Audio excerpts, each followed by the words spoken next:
My name is I got Jasmine Sneed. I actually have a company called Brand Jazz Co., which is my name and my sister's name. Together, my sister's name is Brandy. And that's just a consulting business. So I consult people in regards to their brands as well as social media stuff for them if it's just overall looking at their social media or helping them with overall activation on their social media. But that's like side hustle type stuff. So marketing director for Radio One here in Richmond, as well as I teach at Virginia Union. I teach in the mass comm department at Virginia Union. you. And my social media handle, Jasmine, no E, Samone, SAMONE Okay, look. So how is that? I mean, just being so young, being a college professor, you're not too far removed from, undergrad. So how was that transition for you, or how did you get into that? So when I worked, before I worked here, I did work for a competing radio station here. And so I had a lot of interns that would come through. And so I had a relationship with the department chair. And so it was one of those things. 2 years ago, I was sitting, not working, not in radio, not doing nothing, honey. Just, the Lord was working on me. Okay. The Lord was working. And so she hit me up on LinkedIn, like, have you ever been interested in this? Just kind of out of the blue. And so that's how I segued into it. Now I'm not that far removed. I am up, getting up there, but the transition has definitely been a a different one for me because I still think that I'm hip. You know what I'm saying? Like Yeah. I still want to TikTok and do all that type stuff, but I have to remember that I'm their professor, so I like to have a good time with y'all, but y'all gonna respect me up in here. So, having that happy medium, because sometimes, and although they're not kids, they their minds kind of operate how children do. So Yeah. if you cool buddy buddy with your child, don't expect for them to respect you at 15 or 16 when they want to do what they want to do. So the transition has been a unique one. Mm-hmm. Absolutely. Well, how long have you been in these fields? I Yeah, know so you. I do have a bachelor's in journalism and media studies from the Bennett College for Women, and I have my master's in media management from Virginia State. So I've been in media since I started school, which was back in 2007. Mhm. My first internship was here at Power 92, our Power 92, back in 2008. So I've been in media for over 12 years now. Okay, absolutely. And what do you teach at Union? I teach, so my classes change. The one that I teach the most is social media strategy. So they're just building social media campaigns and how to build up people's social media accounts. And then I change from some freshman courses, which is intro to mass comm or event planning. Okay, absolutely. Now, what brought you to this field, or how long did you know this is what I want to do, or maybe like your aha moment? Yeah. I don't know. I've always in high school, I've always been a talker. I've always been in the midst of a lot of stuff. I'm not gonna say I was a popular person, but people gravitate towards the kid or what have you. And once I got to school, which that school wasn't my thing. It was just trying to navigate what I wanted to do. Science seemed like too much.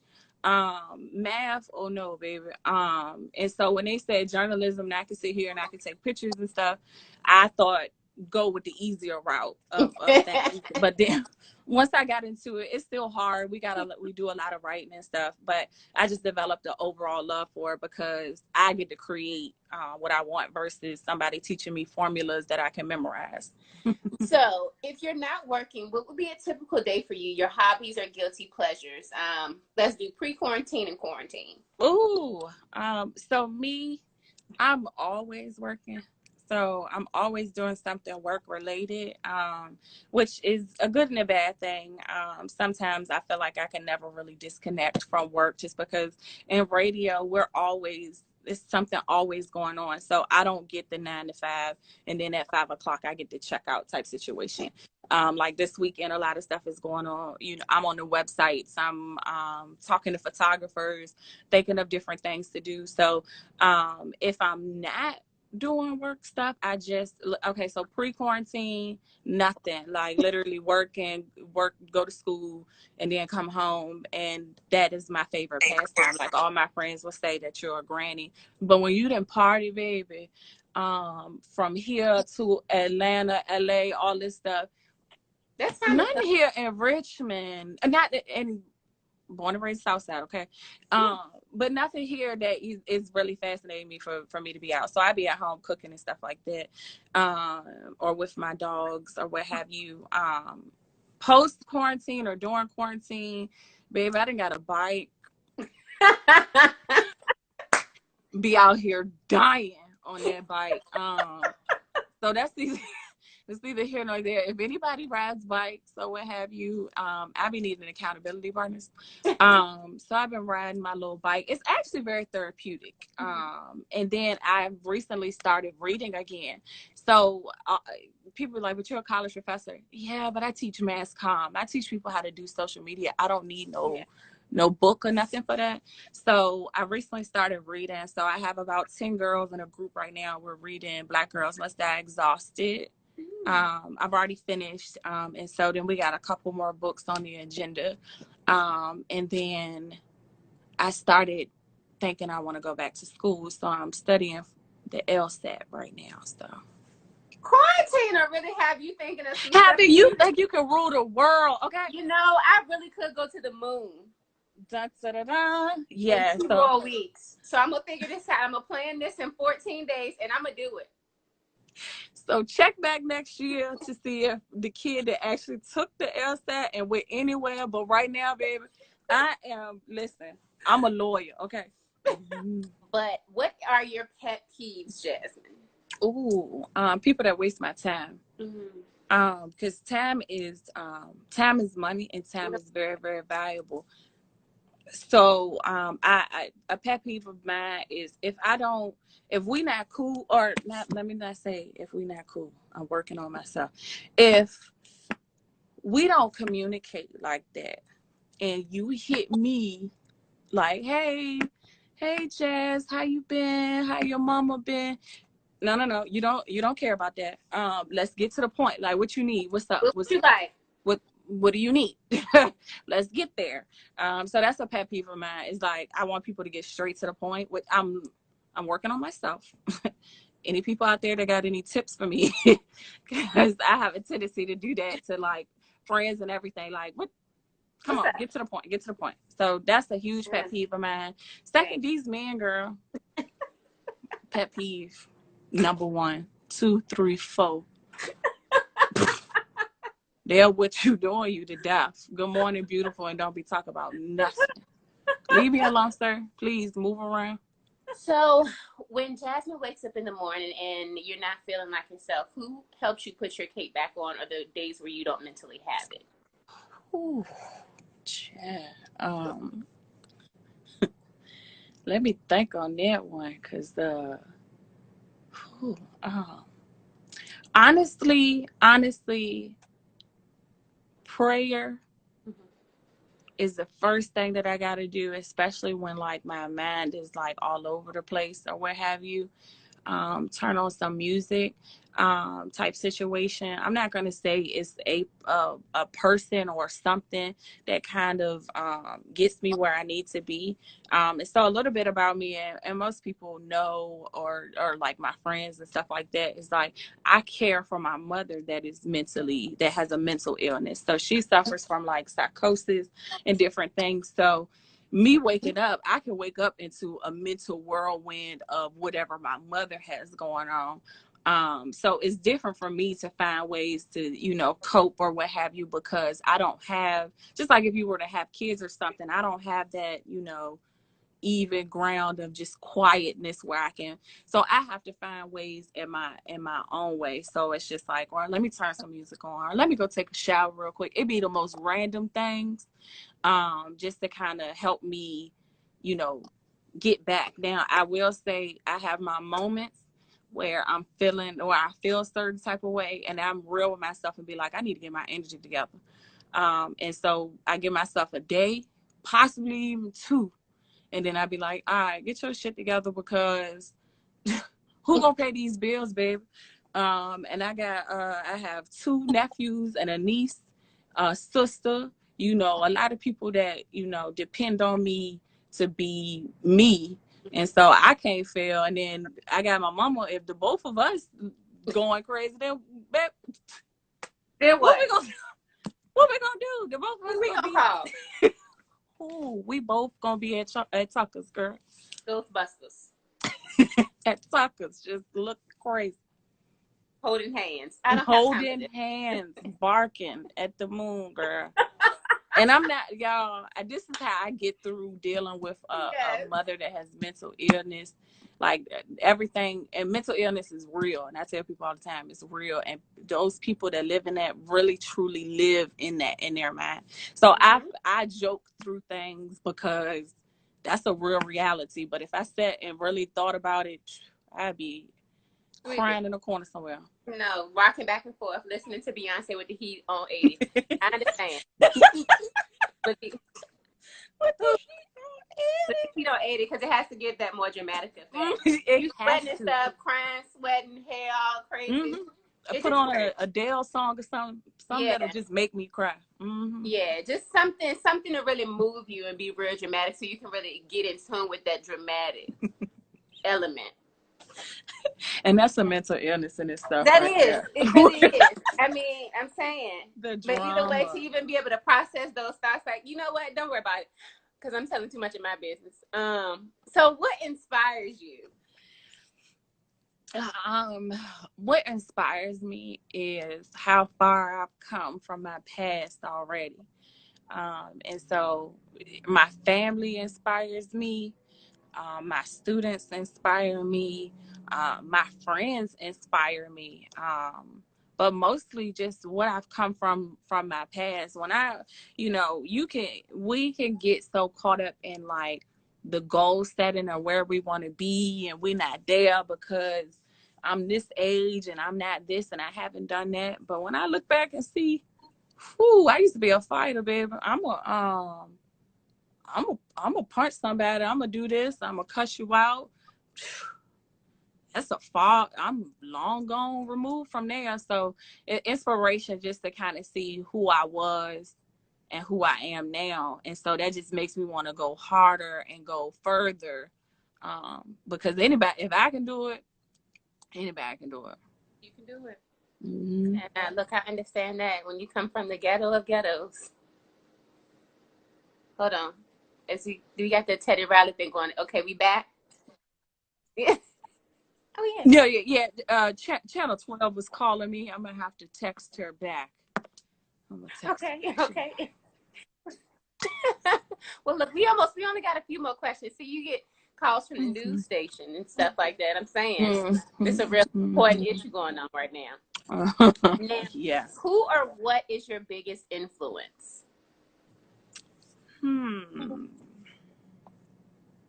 Biggest influence.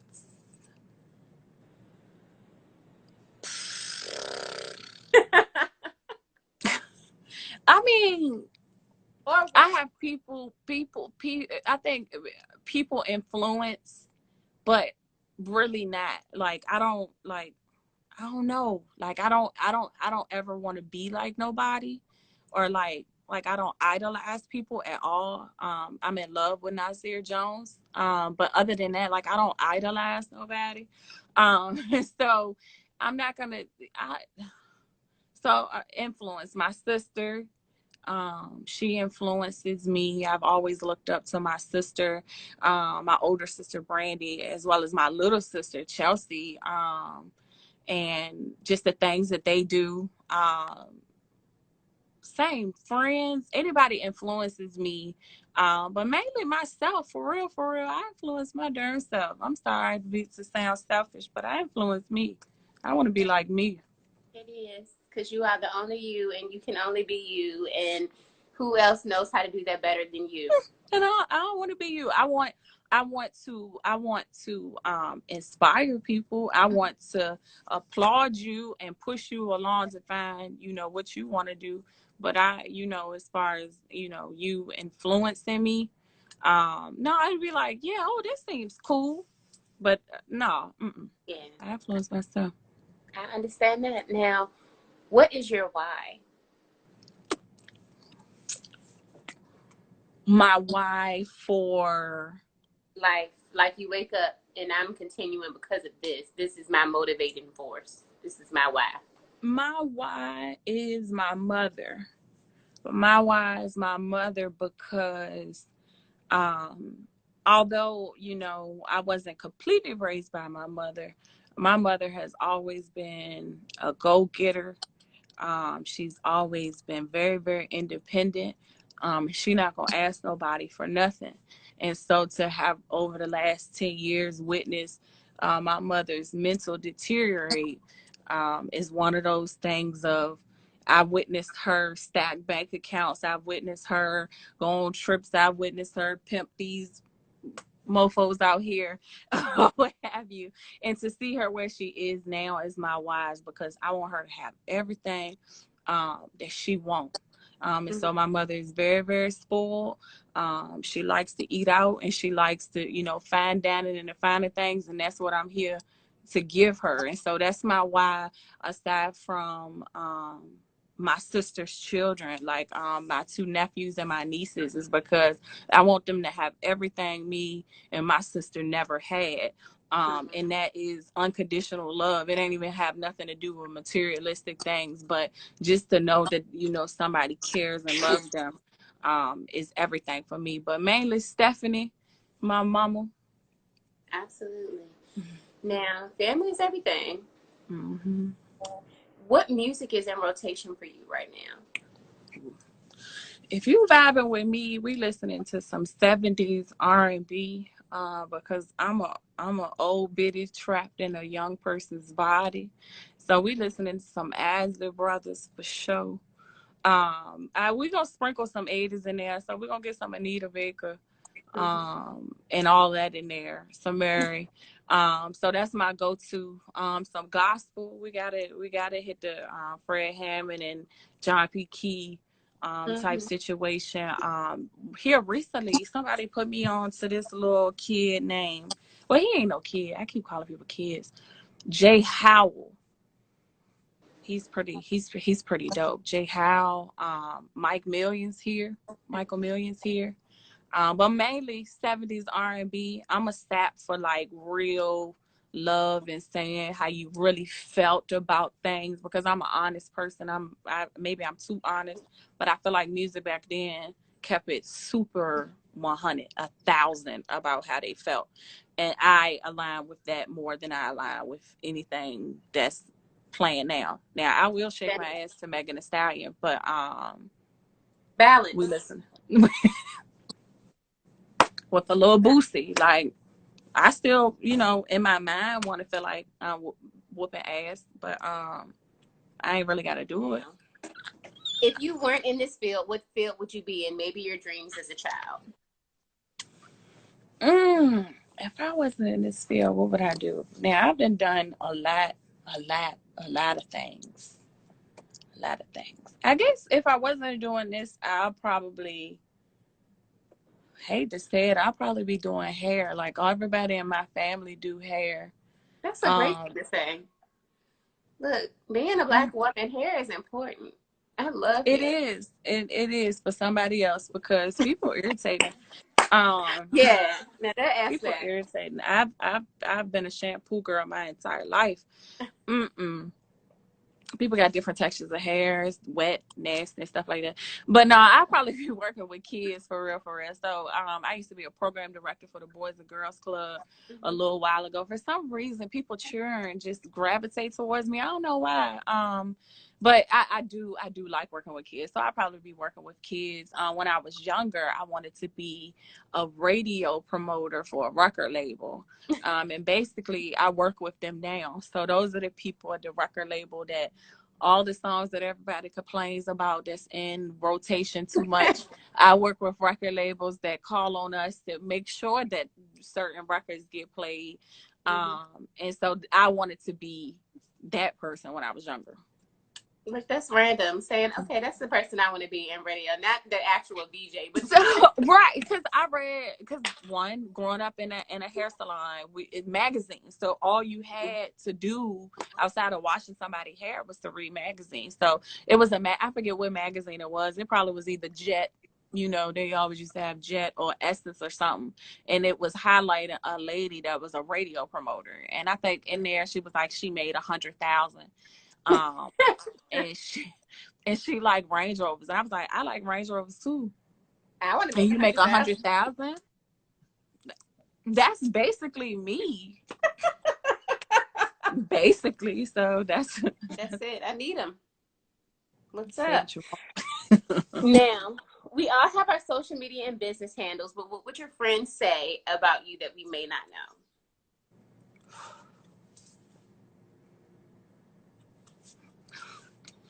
You've I already don't told trust. it to your grandma already, so your I don't trust my friends. My friends will probably tell you that I'm a reserved person. That um, they know that I'm that friend. That I'm not the friend that's gonna text you every day, all day. I'm also not the friend that, I'm not that best friend.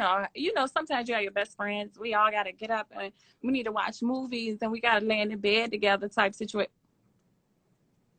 That ain't me. So they know that if they haven't talked to me, either I'm processing something or I'm busy or I'm going through something that, we'll pick back up where needs be. They'll probably say I'm their trillest friend. someone says you like to twerk. Who said that? My sister irritated. Um, yeah, they'll say that I teach them how to twerk or whatever, but I'm still a little rusty. But I'll show you in your turn how to shake some ass or whatever. But yeah, they'll say that. They'll say that I'm reserved. They'll also say that some of my married friends, because I got a bunch of married friends, they just married as hell with kids. Is that they live vicariously through me because I always got stories about these men up out here. So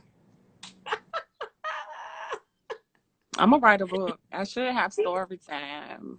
Yeah, And if we any of the we gonna men's come is back. watching, they should be scared. Oh, well, let me know when the book come out because I'm gonna read it. Just saying, I'm gonna read it now. If you could give advice to your younger self, maybe 10 years ago or so, what would that be? Advice to my younger self is to not go along with the crowd.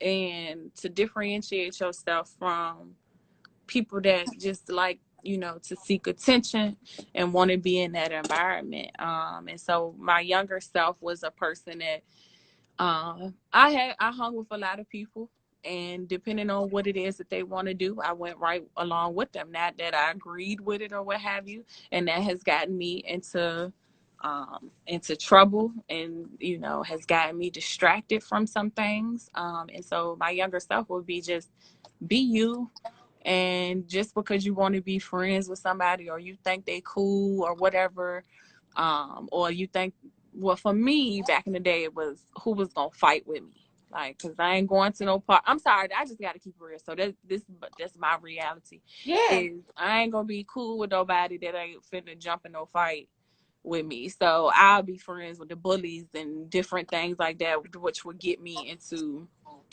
more fights. more fights. And I actually caught a charge back in 2008. So from there, it was just like, no. So younger me now would say, no, it ain't worth it. Yeah. Look, and we'll talk about that charge next time on Women in Business too, No, because I love the story. it was expunged. We can't talk about it. It's off All the right, record. well, DM me. If you could give advice to other young women or people that want to be in this field, what would that be? um, if you want to be in this field, do the work now. Network. Always make sure that people know your name. Never lead with your be beautiful, but don't lead with beauty and body. Especially in my industry, in media, radio. our industry may seem big, but it's very small. And everybody knows everybody. People that I met when I was interning, I now know on a personal level, but who knew that I would know them at that point? So it's to be yourself. And don't think that you got to do certain things because you think that's going to progress you forward. Just let your work show for itself. And we live in a world of social media, the YouTubes of the world. I call it YouTube University because it teaches me everything. Is if you want to be on radio, ain't no need in calling me, sending me 12,000 emails, or trying to apply to be on the radio, because it typically don't work like that. Sad to say, it don't. But we live in the world of podcasting, or these IG lives like you're doing right now, is to go ahead and start your own brand now, whether that's in high school or in college. You don't need nobody, you don't need no credentials to start your own show on IG live or on YouTube. Go ahead and start it now, and start branding yourself now, start networking now, so that when it's time, people gonna know your name, type situation. Look, well, Jasmin, the Jasmin Samone. Girl, don't gas me. The Jasmin Samone. Think about it. But I appreciate you for even thinking of me. I know I'm not the typical person that has, like, their businesses and everything. Person? Well, I've been watching your interviews, and it's beautiful women that have businesses and different things that they're working on and Seems stuff like like I'm that. talking to one right now. I'm just a regular working Seems like I'm talking person to someone right now that that's a woman missing two in nails. business. Yeah, I really appreciate everything that you're doing and highlighting women, especially women of color. I think we need more of it, because we don't see a lot of this, of talking to, women and seeing what y'all are doing and really applauding women for what they're doing. Even if they are doing the same thing. I see a lot of people on here, if somebody is selling hair or they doing this, like, oh, y'all bite and no. Applaud that sister and push her along, just as, McDonald's don't care what Burger King doing. Exactly. Kroger could give two shits with Food Line or anybody else is doing. So, to keep doing it. And so I appreciate you for having this platform for women to say what it is that they have going on, what you got going on. So I appreciate it. Thank you, Jasmin. Well, yeah, but and here I am. Girl, getting it. Round. About to push this baby on up out there. We got like Kudos to you. And kudos to the mamas out here, because no, but in real life, it's gonna be a beautiful thing. for Thank you. doing this. This will be on YouTube. To all of my millions of 20 subscribers. It's 20 today. But in years to come, we're gonna have a lot of them. You gotta start somewhere, okay? Them 20 loyal. These is loyal people. Subscribers, okay? We will it'll be up there within the next 24 to 48 hours. I'll send you the link and all that, but we'll be back Wednesday at 6, Friday at 6, next week, Monday at 4. So If you didn't catch Jasmin's interview, guys, you'll be able to see it for 24 hours on my story. Then you can catch it on my YouTube. Thank you. You're welcome, Follow Jasmin. me, y'all. I'll talk to you soon. All right, boo. Okay.